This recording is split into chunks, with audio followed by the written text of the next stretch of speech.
Mga kapuso, malamang katatapos lang ninyong maghapunan.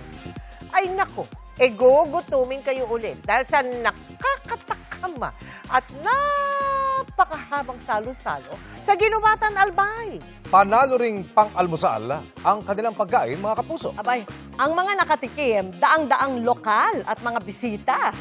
Very long table ang inihanda para sa ipinagmamalaki nilang longganisa. 10,000 longganisa kasi ang nakahanda. Complete meal, mga kapuso, dahil may kanin, pipino at kamatis. Inihilera yan sa gitna ng kalsada sa sentro po ng kanilang bayan.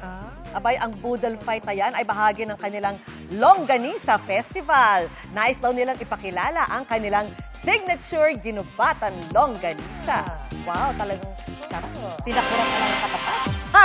At nais natin makilala yung Ginubatan Albay Longganisa. Pang birthday, tita, pwede yan. Aba, ito